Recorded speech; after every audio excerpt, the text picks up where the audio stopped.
ಓಂ ಗಂಗನಪತೆ ನಮಃ. ಜೈ ಶ್ರೀ ಕೃಷ್ಣ. ಓಂ ದುಂ ದುರ್ಗಾಯೇ ನಮಃ. ಓಂ ನಮೋ ಭಗವತೆ ವಾಸುದೇವಾಯ. ಮೈ ಡಿಯರ್ ಫ್ರೆಂಡ್ಸ್, ಇಂದಿನ ಈ ವಿಡಿಯೋದಲ್ಲಿ ಅಧ್ಯಾಯ 9 ರಹಸ್ಯತಮ ಜ್ಞಾನ, ಶ್ಲೋಕ 1. ಶ್ರೀ ಭಗವಾನ್ ಉವಾಚ: ಇದಂ ತು ತೇ ಗುಹ್ಯತಮಂ ಪ್ರವಕ್ಷ್ಯಾಮಿ ಅನಸೂಯವೇ, ಜ್ಞಾನಂ ವಿಜ್ಞಾನ ಸಹಿತಂ ಯತ್ ಜ್ಞಾತ್ವಾ ಮೋಕ್ಷಸೆ ಅಶುಭಾತ್. ದೇವೋತ್ತಮ ಪರಮ ಪುರುಷನು ಹೀಗೆ ಹೇಳಿದನು: ಪ್ರಿಯ ಅರ್ಜುನ, ನಿನಗೆ ನನ್ನ ವಿಷಯದಲ್ಲಿ ಎಂದೂ ಅಸೂಯೆ ಇಲ್ಲವಾದುದರಿಂದ ನಿನಗೆ ಈ ಗುಹ್ಯತಮ ಜ್ಞಾನವನ್ನು, ಸಾಕ್ಷಾತ್ಕಾರವನ್ನು ತಿಳಿಸಿಕೊಡುತ್ತೇನೆ. ಇದನ್ನು ತಿಳಿದು ನೀನು ಐಹಿಕ ಬದುಕಿನ ಸಂಕಟಗಳಿಂದ ಪಾರಾಗುತ್ತೀಯೇ. ಭಕ್ತನು ಪರಮ ಪ್ರಭುವಿನ ವಿಷಯವನ್ನು ಕೇಳಿದಷ್ಟು ಜ್ಞಾನವನ್ನು ಪಡೆಯುತ್ತಾನೆ. ಶ್ರೀಮದ್ ಭಾಗವತವು ಈ ಶ್ರವಣ ಪ್ರಕ್ರಿಯೆಯನ್ನು ಸಲಹೆ ಮಾಡುತ್ತದೆ. ದೇವೋತ್ತಮ ಪರಮ ಪುರುಷನ ಸಂದೇಶಗಳಲ್ಲಿ ಶಕ್ತಿಗಳು ತುಂಬಿರುತ್ತವೆ. ದೇವೋತ್ತಮ ಪರಮ ಪುರುಷನನ್ನು ಕುರಿತ ವಿಷಯಗಳನ್ನು ಭಕ್ತರು ತಮ್ಮಲ್ಲಿ ಚರ್ಚೆ ಮಾಡಿಕೊಂಡರೆ ಈ ಶಕ್ತಿಗಳನ್ನು ಸಾಕ್ಷಾತ್ಕಾರ ಮಾಡಿಕೊಳ್ಳಬಹುದು. ಊಹಾತ್ಮಕ ಚಿಂತನೆಯಲ್ಲಿ ತೊಡಗುವವರ ಅಥವಾ ಪ್ರೌಢ ವಿದ್ವಾಂಸರ ಸಹವಾಸದಿಂದ ಇದನ್ನು ಸಾಧಿಸುವುದು ಸಾಧ್ಯ ಇಲ್ಲ, ಏಕೆಂದರೆ ಇದು ಸಾಕ್ಷಾತ್ಕಾರ ಮಾಡಿಕೊಂಡ ಜ್ಞಾನ. ಭಕ್ತರು ಪರಮ ಪ್ರಭುವಿನ ಸೇವೆಯಲ್ಲಿ ಸದಾ ನಿರತರಾಗಿರುತ್ತಾರೆ. ಕೃಷ್ಣ ಪ್ರಜ್ಞೆಯಲ್ಲಿ ತೊಡಗಿರುವಂತಹ ಯಾವುದೇ ಒಬ್ಬ ಜೀವಿಯ ಮನೋಧರ್ಮವನ್ನು, ಶ್ರದ್ಧೆಯನ್ನು ಪ್ರಭು ಅರ್ಥ ಮಾಡಿಕೊಳ್ಳುತ್ತಾನೆ ಮತ್ತು ಭಕ್ತರ ಸಹವಾಸದಲ್ಲಿ ಕೃಷ್ಣ ವಿಜ್ಞಾನವನ್ನು ಅರ್ಥ ಮಾಡಿಕೊಳ್ಳಲು ಆತನಿಗೆ ಬುದ್ಧಿಶಕ್ತಿಯನ್ನು ಕೊಡುತ್ತಾನೆ. ಕೃಷ್ಣನನ್ನು ಕುರಿತ ಚರ್ಚೆಯು ಬಹುಶಕ್ತಿಯುತವಾದದ್ದು. ಒಬ್ಬ ಭಾಗ್ಯಶಾಲಿಗೆ ಇಂತಹ ಸಹವಾಸವು ದೊರೆತು ಆತನು ಈ ಜ್ಞಾನವನ್ನು ಅರಗಿಸಿಕೊಳ್ಳಲು ಪ್ರಯತ್ನಿಸಿದರೆ ನಿಶ್ಚಯವಾಗಿಯೂ ಆತನು ಆಧ್ಯಾತ್ಮಿಕ ಸಾಕ್ಷಾತ್ಕಾರದತ್ತ ಮುನ್ನಡೆಯುತ್ತಾನೆ. ತನ್ನ ಭಕ್ತಿ ಸೇವೆಯಲ್ಲಿ ಅರ್ಜುನನು ಇನ್ನೂ ಎತ್ತರವಾಗಿ ಏರುವಂತೆ ಪ್ರೋತ್ಸಾಹಿಸಲು ಕೃಷ್ಣನು ಈ 9ನೇ ಅಧ್ಯಾಯದಲ್ಲಿ ಈವರೆಗೆ ತಿಳಿಸಿಕೊಟ್ಟ ವಿಷಯಗಳಿಗಿಂತ ಹೆಚ್ಚು ಗೋಪ್ಯವಾದ ವಿಷಯಗಳನ್ನು ವರ್ಣಿಸುತ್ತಾನೆ. ಭಗವದ್ಗೀತೆಯ ಮೊದಲ ಅಧ್ಯಾಯವೇ ಗ್ರಂಥದ ಉಳಿದ ಭಾಗಕ್ಕೆ ಒಂದು ಪ್ರವೇಶ.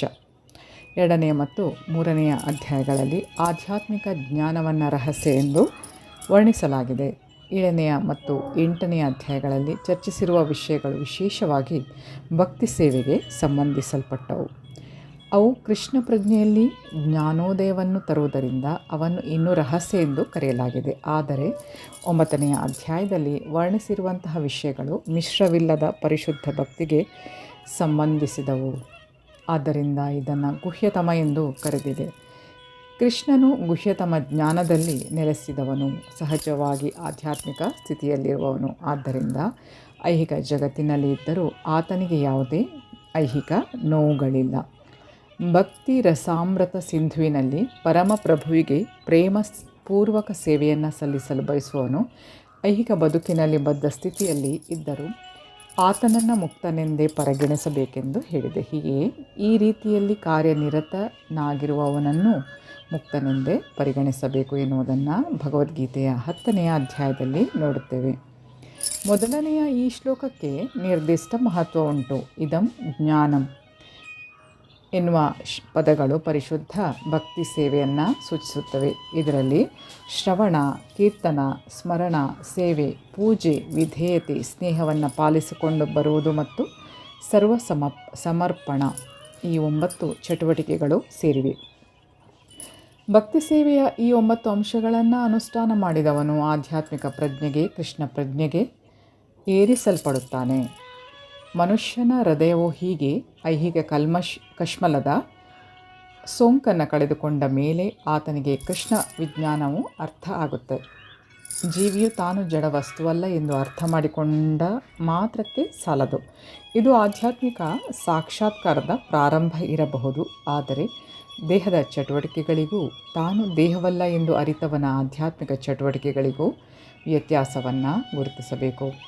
7ನೇ ಅಧ್ಯಾಯದಲ್ಲಿ ನಾವು ಆಗಲೇ ದೇವೋತ್ತಮ ಪರಮ ಪುರುಷನ ಐಶ್ವರ್ಯ ಶಕ್ತಿ, ಅವನ ವಿವಿಧ ಶಕ್ತಿಗಳು, ಕೆಳಮಟ್ಟದ ಮತ್ತು ಉತ್ತಮ ಪ್ರಕೃತಿಗಳು ಹಾಗೂ ಎಲ್ಲ ಐಹಿಕ ಅಭಿವ್ಯಕ್ತಿಯನ್ನು ಚರ್ಚಿಸಿದ್ದೇವೆ. 9ನೇ ಅಧ್ಯಾಯದಲ್ಲಿ ಭಗವಂತನ ವೈಭವಗಳನ್ನು ಚಿತ್ರಿಸಿದೆ. ಈ ಶ್ಲೋಕದಲ್ಲಿ ಅನಸೂಯವೇ ಎನ್ನುವ ಸಂಸ್ಕೃತ ಪದವು ಅರ್ಥವತ್ತಾದದ್ದು. ಸಾಮಾನ್ಯವಾಗಿ ವ್ಯಾಖ್ಯಾನಕಾರರು ಅವರು ಉತ್ತಮ ವಿದ್ವಾಂಸರಾಗಿದ್ದರೂ ದೇವೋತ್ತಮ ಪರಮ ಪುರುಷನ ವಿಷಯದಲ್ಲಿ ಅಸೂಯೆ ಪಡುತ್ತಾರೆ. ಅತ್ಯಂತ ಪ್ರಗಲ್ಭ ಪಂಡಿತರು ಭಗವದ್ಗೀತೆಯನ್ನು ಕುರಿತು ಬಹು ತಪ್ಪಾಗಿ ಬರೆಯುತ್ತಾರೆ. ಅವರಿಗೆ ಕೃಷ್ಣನ ವಿಷಯದಲ್ಲಿ ಅಸೂಯೆ ಇರುವುದರಿಂದ ಅವರ ವ್ಯಾಖ್ಯಾನಗಳೆಲ್ಲ ನಿಷ್ಪ್ರಯೋಜಕವಾಗುತ್ತದೆ.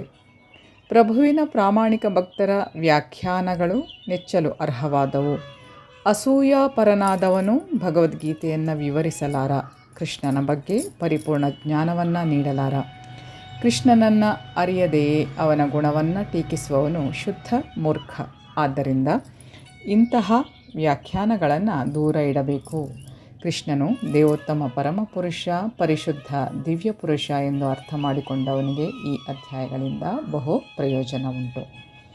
ಶ್ಲೋಕ 2. ರಾಜವಿದ್ಯಾ ರಾಜಗುಹ್ಯಂ ಪವಿತ್ರಂ ಇದಂ ಉತ್ತಮಂ ಪ್ರತ್ಯಕ್ಷ ಅವಗಮಂ ಧರ್ಮ್ಯಂ ಸುಸುಖಂ ಕರ್ತುಂ ಅವ್ಯಯಂ. ಇದು ರಾಜವಿದ್ಯೆ, ಎಲ್ಲ ರಹಸ್ಯಗಳಲ್ಲಿ ಅತ್ಯಂತ ರಹಸ್ಯವಾದದ್ದು. ಇದು ಅತ್ಯಂತ ಪರಿಶುದ್ಧ ಜ್ಞಾನ, ಸಾಕ್ಷಾತ್ಕಾರದಿಂದ ಆತ್ಮದ ತಿಳುವಳಿಕೆಯನ್ನು ಕೊಡುವುದರಿಂದ ಇದು ಧರ್ಮದ ಪರಿಪೂರ್ಣತೆ. ಇದು ಶಾಶ್ವತವಾದದ್ದು ಮತ್ತು ಸಂತೋಷದಿಂದ ಅನುಷ್ಠಾನ ಮಾಡುವಂತಹದ್ದು. ಭಗವದ್ಗೀತೆ ಈ ಅಧ್ಯಾಯವನ್ನು ರಾಜವಿದ್ಯೆ ಎಂದು ಕರೆದಿದೆ, ಏಕೆಂದರೆ ಇದು ಹಿಂದೆ ಹೇಳಿದ ಎಲ್ಲ ಸಿದ್ಧಾಂತಗಳ ಮತ್ತು ತತ್ವಚಿಂತನೆಗಳ ಸಾರ.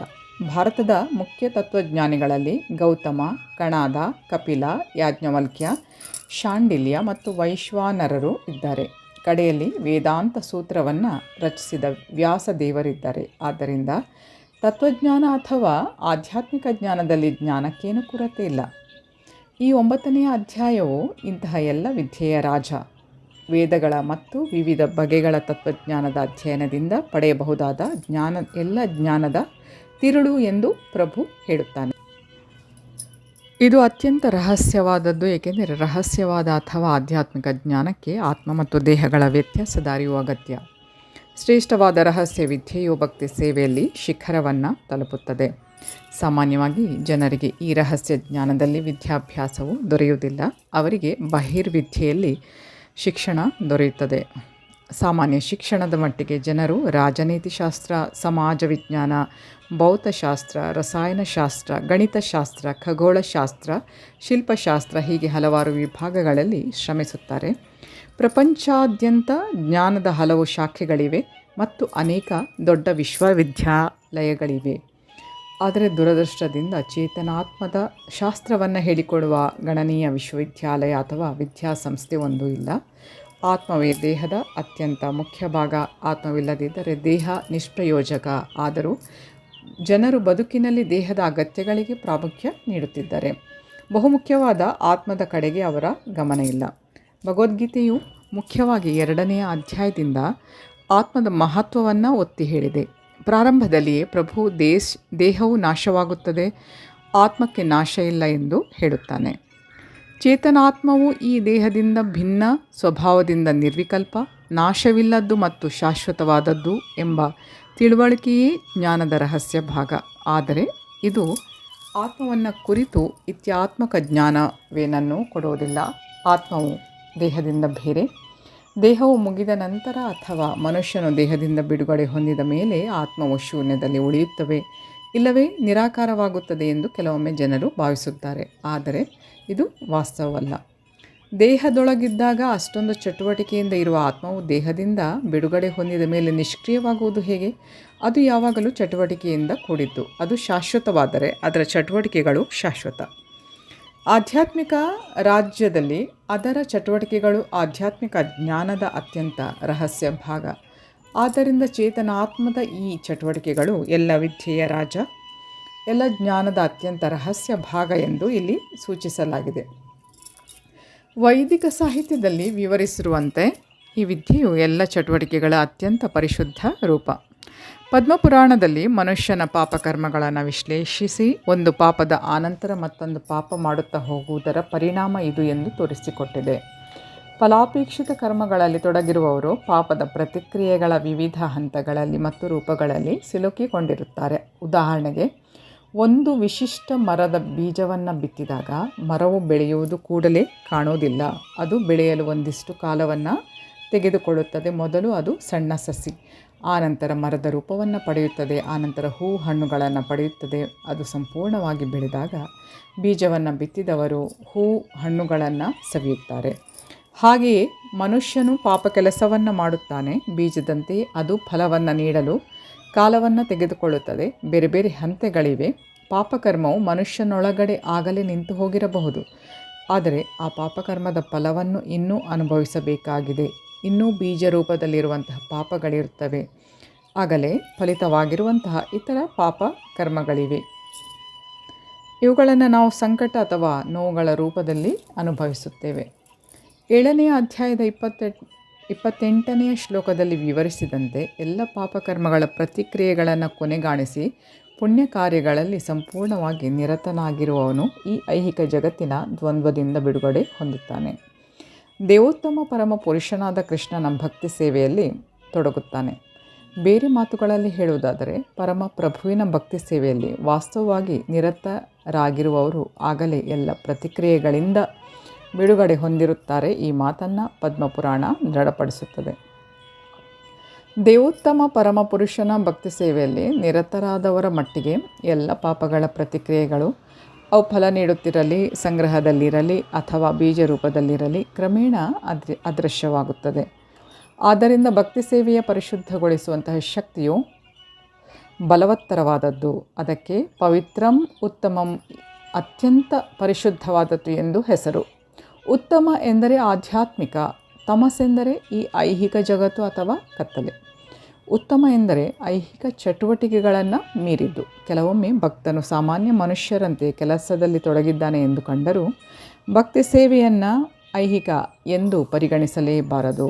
ಭಕ್ತಿ ಸೇವೆಯನ್ನು ಕಂಡು ಅದರ ಪರಿಚಯವನ್ನು ಹೊಂದಿರುವವನು ಅವು ಐಹಿಕ ಚಟುವಟಿಕೆಗಳಲ್ಲ ಎಂದು ತಿಳಿಯುತ್ತಾನೆ. ಅವೆಲ್ಲ ಭಕ್ತಿಪೂರ್ವಕ ಮತ್ತು ಆಧ್ಯಾತ್ಮಿಕ.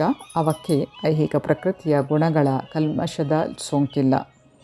ಭಕ್ತಿ ಸೇವೆಯ ನಿರ್ವಹಣೆ ಎಷ್ಟು ಪರಿಪೂರ್ಣ ಎಂದರೆ ಅದರ ಪರಿಣಾಮಗಳನ್ನು ನೇರವಾಗಿ ಕಾಣಬಹುದು. ನೇರ ಪರಿಣಾಮವನ್ನು ವಾಸ್ತವವಾಗಿ ಕಾಣುತ್ತೇವೆ. ಯಾವ ಮನುಷ್ಯನೇ ಆಗಲಿ ಕೃಷ್ಣನ ಪವಿತ್ರ ನಾಮಗಳನ್ನು ಅಂದರೆ ಹರೇ ಕೃಷ್ಣ ಕೃಷ್ಣ ಕೃಷ್ಣ ಹರೇ ಹರೇ, ಹರೇ ರಾಮ ರಾಮ ರಾಮ ಹರೇ ಹರೇ ಈ ಸಂಕೀರ್ತನೆ ಮಾಡುವಾಗ ಯಾವುದೋ ದಿವ್ಯ ಆನಂದವನ್ನು ಅನುಭವಿಸುತ್ತಾನೆ ಮತ್ತು ಬಹುಶೀಘ್ರವಾಗಿ ಎಲ್ಲ ಐಹಿಕ ಸೋಂಕಿನಿಂದ ಪರಿಶುದ್ಧನಾಗುತ್ತಾನೆ ಎನ್ನುವುದು ನಮ್ಮ ವಾಸ್ತವ ಅನುಭವ. ಇದನ್ನು ವಾಸ್ತವವಾಗಿ ನೋಡುತ್ತೇವೆ. ಇಷ್ಟೇ ಅಲ್ಲದೆ ಶ್ರವಣದಲ್ಲಿ ತೊಡಗುವುದು ಮಾತ್ರವಲ್ಲದೆ ಭಕ್ತಿ ಚಟುವಟಿಕೆಗಳ ಸಂದೇಶವನ್ನು ಪ್ರಸಾರ ಮಾಡಲು ಪ್ರಯತ್ನಿಸಿದರೆ ಅಥವಾ ಕೃಷ್ಣ ಪ್ರಜ್ಞೆಯ ಪ್ರಸಾರದ ಚಟುವಟಿಕೆಗಳಿಗೆ ನೆರವಾಗುವುದರಲ್ಲಿ ತೊಡಗಿದರೆ ಅಂತಹ ಮನುಷ್ಯನಿಗೆ ಕ್ರಮೇಣ ತಾನು ಆಧ್ಯಾತ್ಮಿಕವಾಗಿ ನಡೆಯುತ್ತಿದ್ದೇನೆ ಎನ್ನುವ ಭಾವ ಬರುತ್ತದೆ.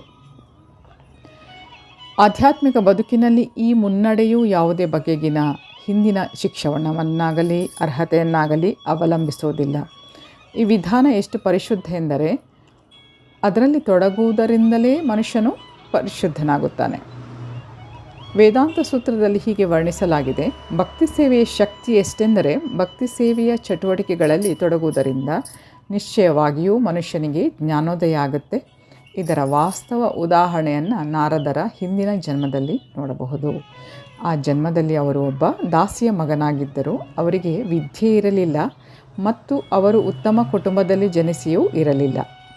ಆದರೆ ಅವರ ತಾಯಿ ಮಹಾಭಕ್ತರ ಸೇವೆಯಲ್ಲಿ ತೊಡಗಿದ್ದಾಗ ನಾರದರು ಅದರಲ್ಲಿ ನಿರತರಾದರು ಮತ್ತು ಕೆಲವೊಮ್ಮೆ ತಾಯಿ ಇಲ್ಲದಿದ್ದಾಗ ಸ್ವತಃ ನಾರದರೇ ಆ ಮಹಾಭಕ್ತರ ಸೇವೆ ಮಾಡುತ್ತಿದ್ದರು. ನಾರದರು ಹೀಗೆ ಹೇಳಿದ್ದಾರೆ. ಶ್ರೀಮದ್ ಭಾಗವತದ ಈ ಶ್ಲೋಕದಲ್ಲಿ ನಾರದರು ತಮ್ಮ ಹಿಂದಿನ ಜನ್ಮವನ್ನು ತಮ್ಮ ಶಿಷ್ಯರಾದ ವ್ಯಾಸದೇವರಿಗೆ ವರ್ಣಿಸುತ್ತಾರೆ.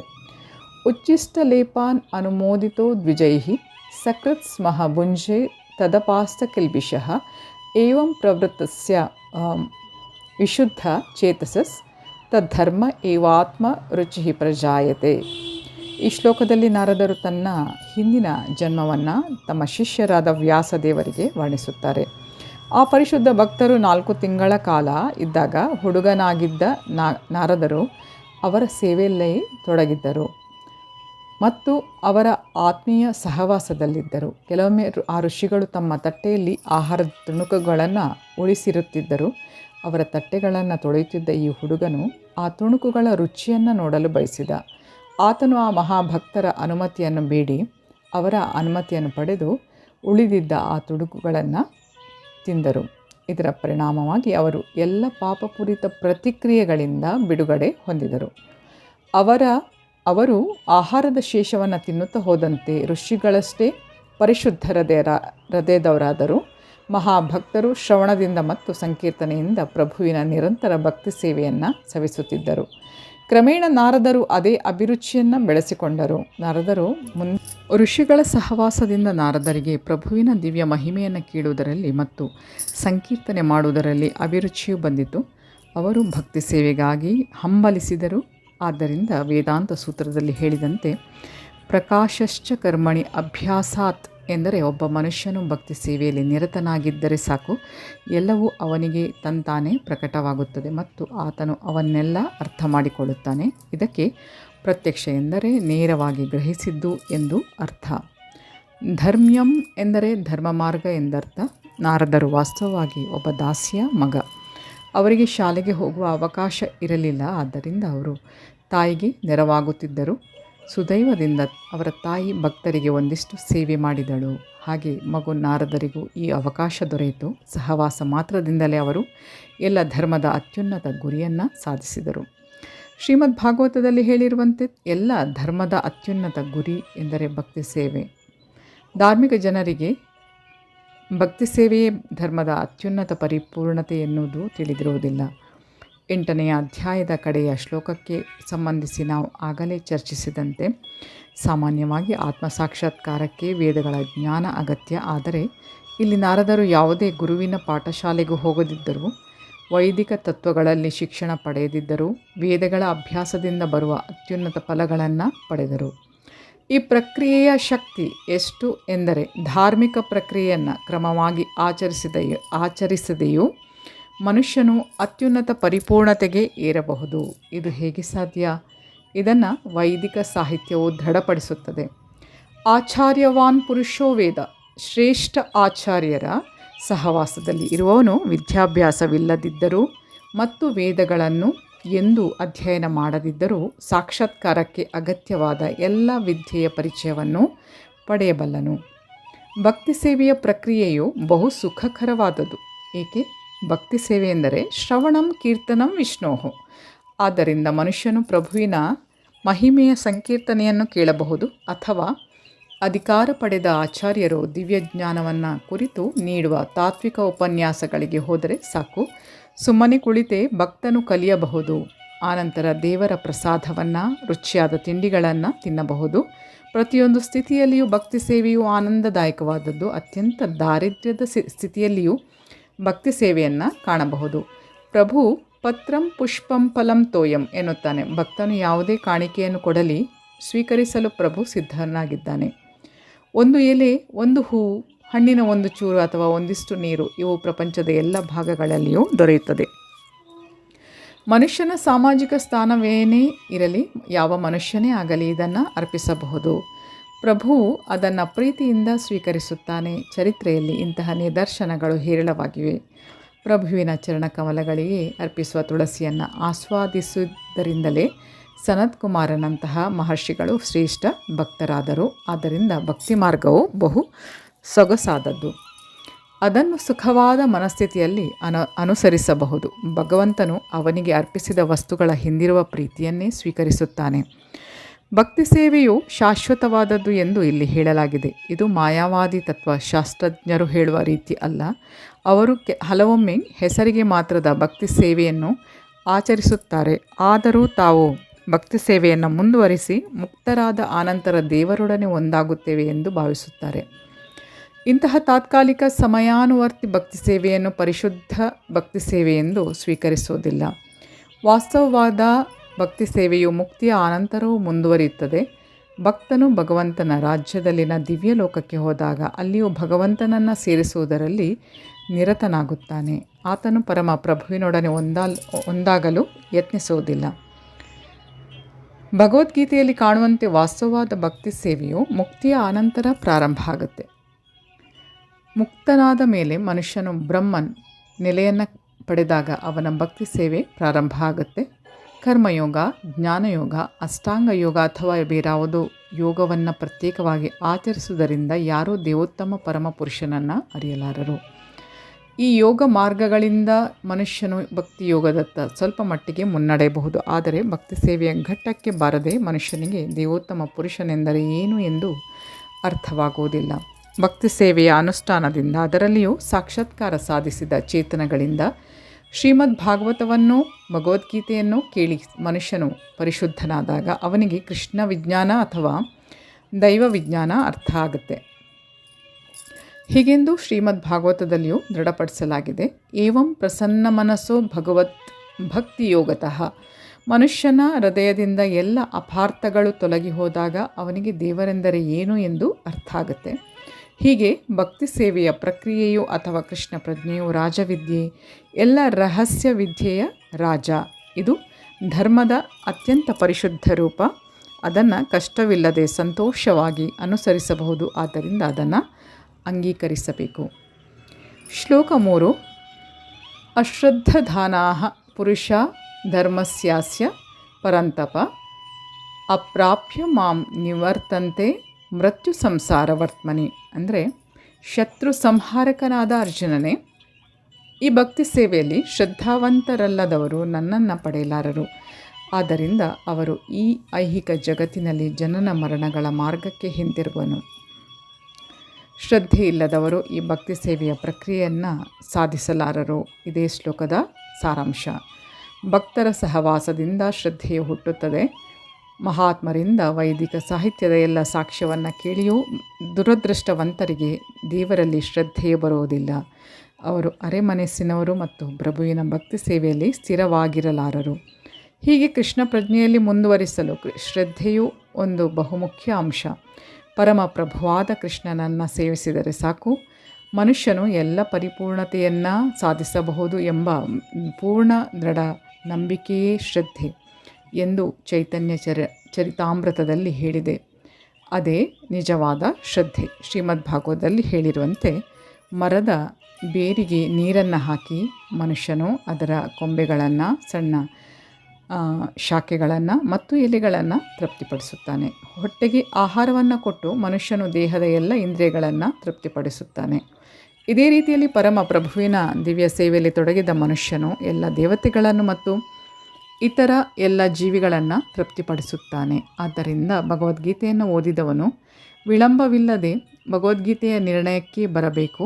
ಮನುಷ್ಯನು ಬೇರಾವುದಲ್ಲಿಯೂ ತೊಡಗದೆ ದೇವೋತ್ತಮ ಪರಮಪುರುಷನಾದ ಪರಮ ಪ್ರಭು ಕೃಷ್ಣನ ಸೇವೆಯನ್ನು ಕೈಗೊಳ್ಳಬೇಕು. ಈ ಜೀವನ ಸಿದ್ಧಾಂತವನ್ನು ಮನಗಂಡರೆ ಅದೇ ಶ್ರದ್ಧೆ.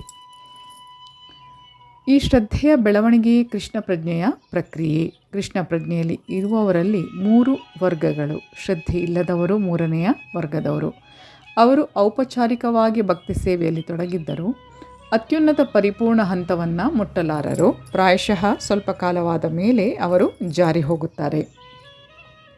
ಅವರು ಕೆಲಸದಲ್ಲಿ ತೊಡಗಿರಬಹುದು, ಆದರೆ ಅವರಿಗೆ ಪೂರ್ಣವಾಗಿ ದೃಢ ನಂಬಿಕೆಯಾಗಲಿ ಶ್ರದ್ಧೆಯಾಗಲಿ ಇಲ್ಲ. ಆದ್ದರಿಂದ ಅವರಿಗೆ ಕೃಷ್ಣ ಪ್ರಜ್ಞೆಯಲ್ಲಿ ಮುಂದುವರಿಯುವುದು ಕಷ್ಟ. ನಮ್ಮ ಧಾರ್ಮಿಕ ಪ್ರಸಾರ ಕಾರ್ಯಗಳಲ್ಲಿ ನಮಗೆ ಇದರ ವಾಸ್ತವ ಅನುಭವವಿದೆ. ಕೆಲವರು ಬಂದು ಕೃಷ್ಣ ಪ್ರಜ್ಞೆಯಲ್ಲಿ ನಿರತರಾಗುತ್ತಾರೆ. ಅವರ ನಿಜವಾದ ಉದ್ದೇಶವನ್ನು ಬಚ್ಚಿಟ್ಟಿರುತ್ತಾರೆ. ಆರ್ಥಿಕವಾಗಿ ಅವರ ಸ್ಥಿತಿ ಸ್ವಲ್ಪ ಉತ್ತಮಗೊಳ್ಳುತ್ತಲೇ ಈ ಪ್ರಕ್ರಿಯೆಯನ್ನು ಬಿಟ್ಟು ತಮ್ಮ ಹಿಂದಿನ ರೀತಿಗಳನ್ನು ಪ್ರಾರಂಭಿಸುತ್ತಾರೆ. ಶ್ರದ್ಧೆಯಿಂದ ಮಾತ್ರ ಕೃಷ್ಣ ಪ್ರಜ್ಞೆಯಲ್ಲಿ ಮುನ್ನಡೆಯಲು ಸಾಧ್ಯ. ಶ್ರದ್ಧೆಯ ಮಾತು ಹೇಳುವುದಾದರೆ, ಭಕ್ತಿ ಸಾಹಿತ್ಯವನ್ನು ಚೆನ್ನಾಗಿ ಅರಿತು ದೃಢ ಭಕ್ತಿಯ ಘಟ್ಟಕ್ಕೆ ಬಂದವನನ್ನು ಕೃಷ್ಣ ಪ್ರಜ್ಞೆಯಲ್ಲಿ ಪ್ರಥಮ ತರಗತಿಯ ಮನುಷ್ಯ ಎಂದು ಕರೆಯಲಾಗುತ್ತದೆ. ಭಕ್ತಿಯ ಪವಿತ್ರ ಗ್ರಂಥಗಳ ತಿಳುವಳಿಕೆಯಲ್ಲಿ ಹೆಚ್ಚು ಮುಂದುವರಿಯದೇ ಇದ್ದರೂ ಕೃಷ್ಣ ಭಕ್ತಿಯೇ ಅತಿ ಶ್ರೇಷ್ಠ ಮಾರ್ಗ ಎಂದು ಸಹಜವಾಗಿಯೇ ದೃಢ ನಂಬಿಕೆ ಇದ್ದು ನಿಷ್ಠೆಯಿಂದ ಇದನ್ನು ಆರಿಸಿಕೊಂಡವರು 2ನೆಯ ವರ್ಗದವರು. ಇವರು 3ನೆಯ ವರ್ಗದವರಿಗಿಂತ ಉತ್ತಮ.